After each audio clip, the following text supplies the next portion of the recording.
Hi, welcome to Comet Computer Private Limited e-learning program of Azure Public Cloud Training. Myself, Ilan Cherian, Technical Director at Comet Computer Private Limited.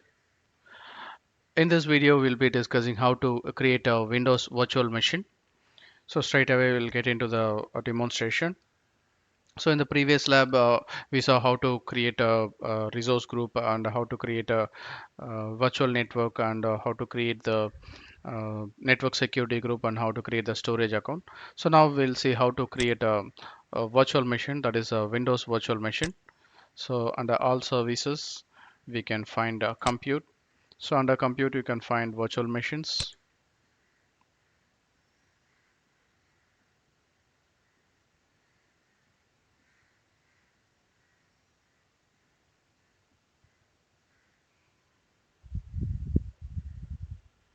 Yeah. So already we don't have any virtual machines. So to create a new virtual machine, we can press here, that is create virtual machines, or we can press on add. So both will take you to the same location where you can create the virtual machine.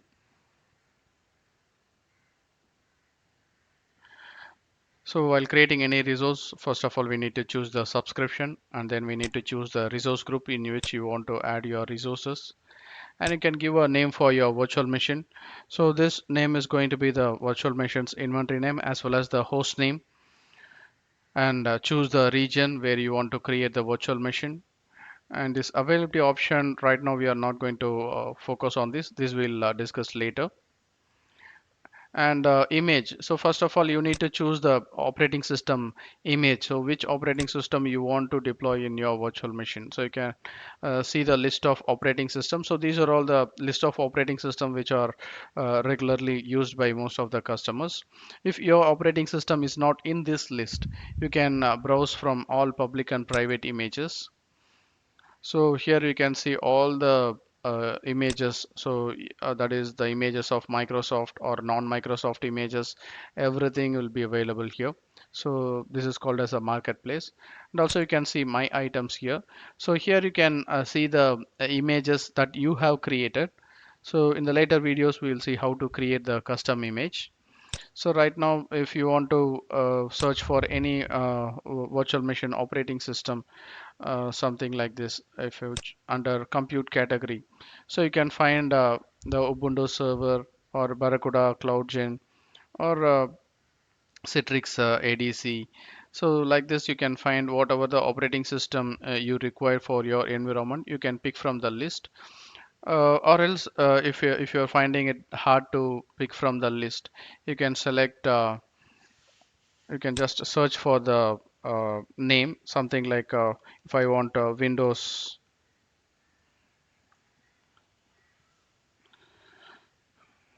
Okay,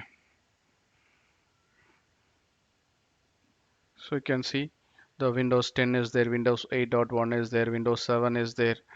So you can choose whichever the operating system version you want. So, or else if your version is available in this list, simple list, from here you can pick it up. So for now, I'm just choosing this Windows Server 2019 data center. And here you can see for this operating system, that is for this operating system image, the best recommended virtual machines size is taken by default. So in the earlier video we have discussed about the sizes of the virtual machine. So here you can see the standard D2S V3 virtual machine is taken.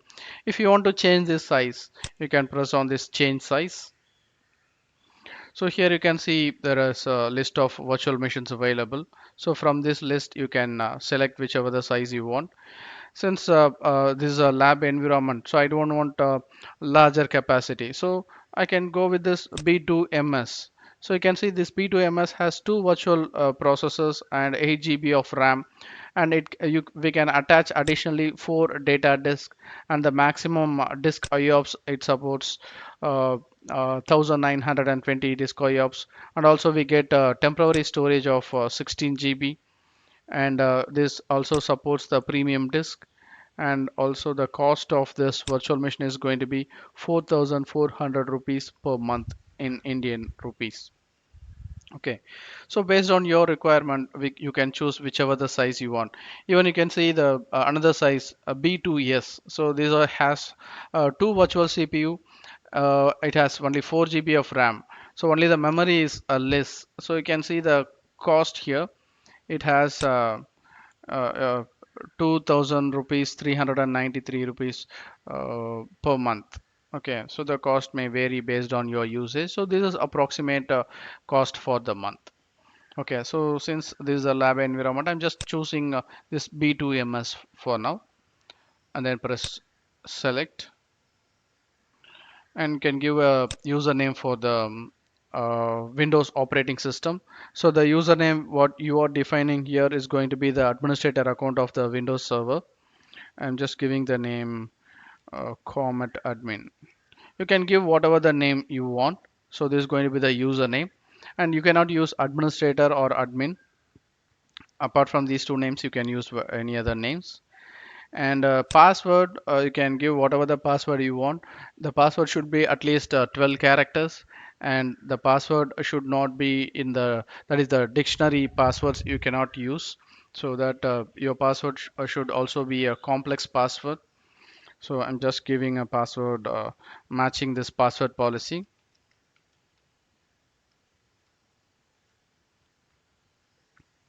and I'm confirming the password.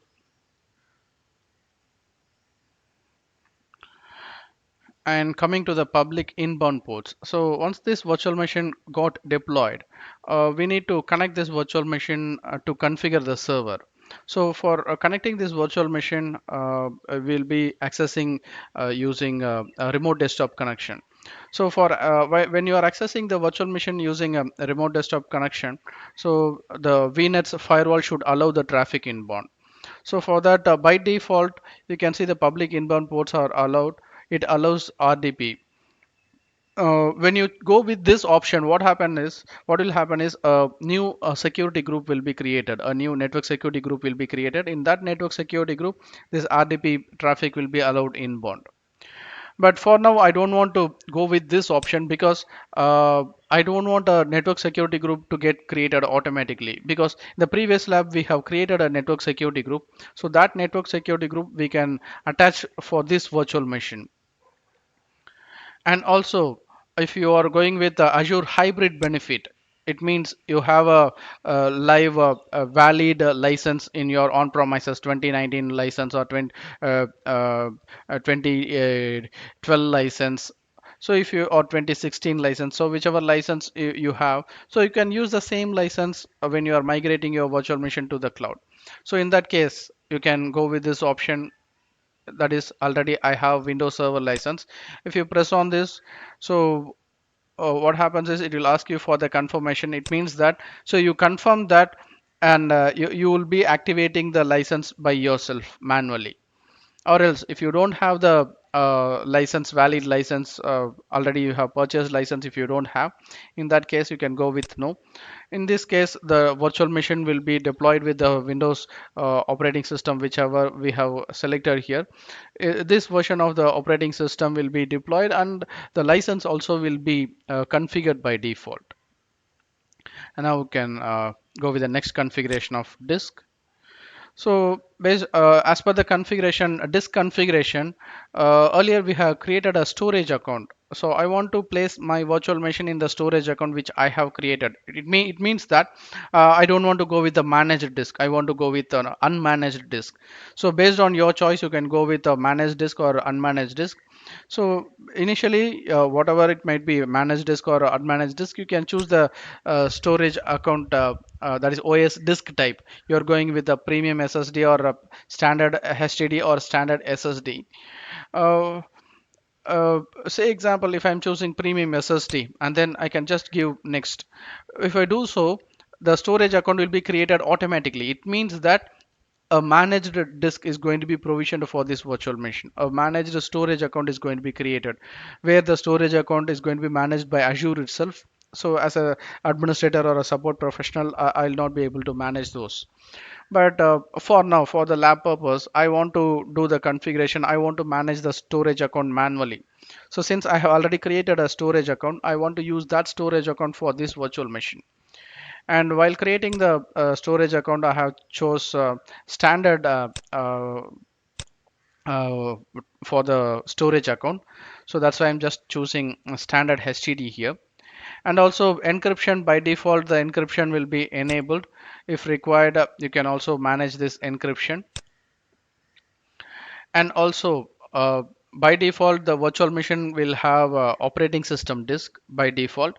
Additionally, if you want data disk to be attached for the virtual machine while creating the virtual machine itself, in that case you can attach the you can create a new data disk, or you can attach existing data disk. So this configuration we'll see in the later labs.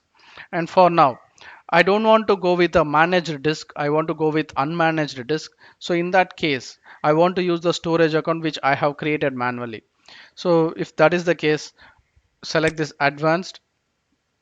You can see managed disk, yes or no. By default it will be yes. It means that the storage account will be created and managed by Azure itself. But I don't want to go with the managed disk. I'm just pressing no.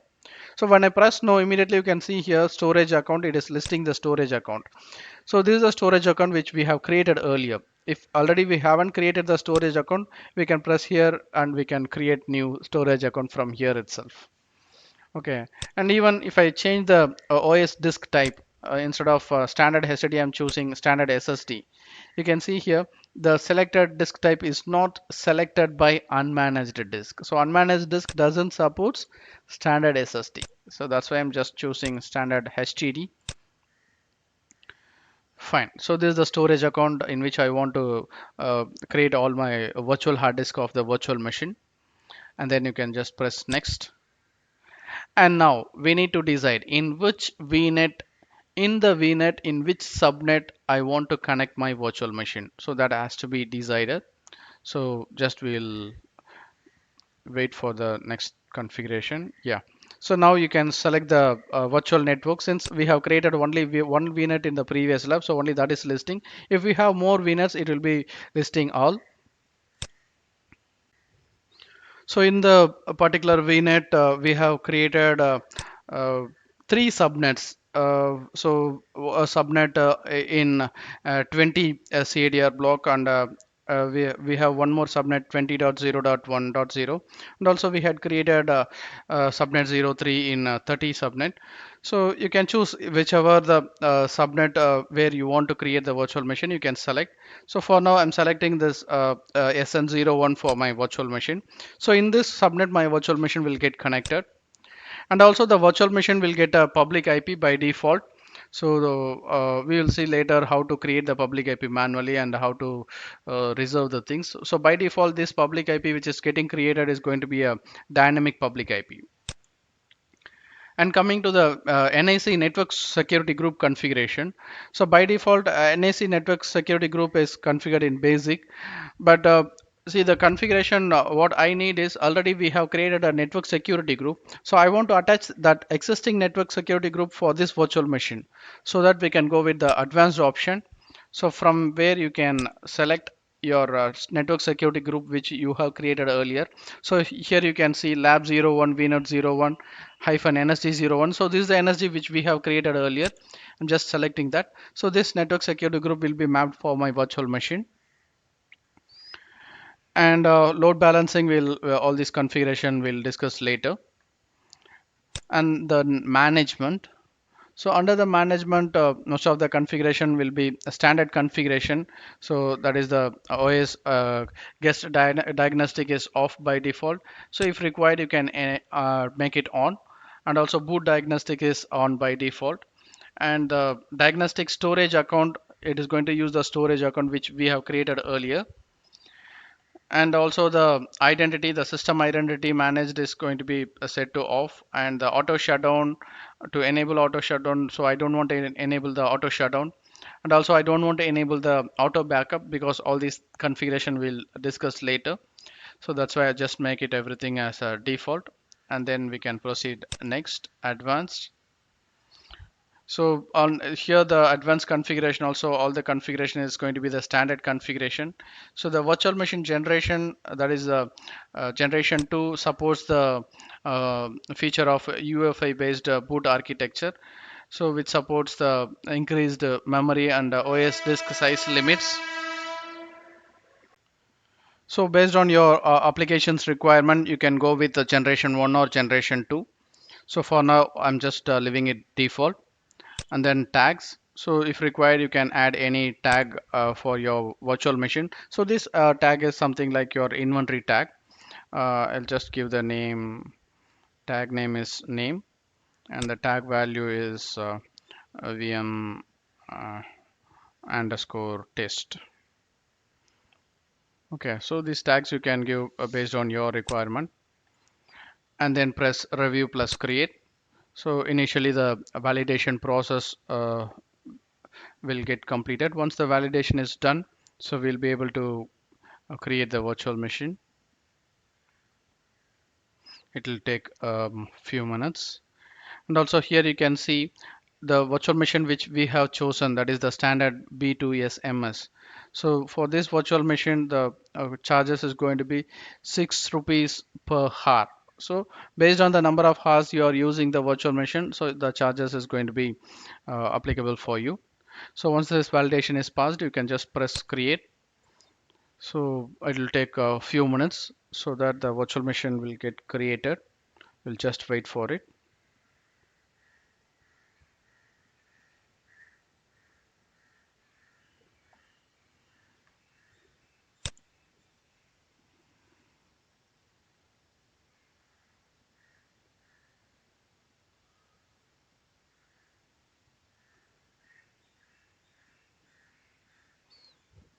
So the deployment is underway.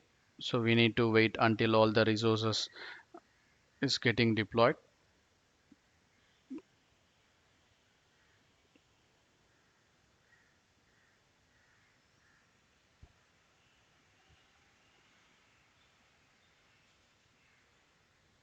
So here you can see one public adapter is getting created, got created, and also one internal network adapter also got created, and the storage account also is done. And also now the virtual machine is getting deployed. So it is underway.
So it is taking longer than usual time. So usually the virtual machine will get created within 2 to 3 minutes. So sometimes uh, this time uh, may be high. So this is one of those times. It's already 2.5 minutes past.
So now the creation of the virtual machine is done.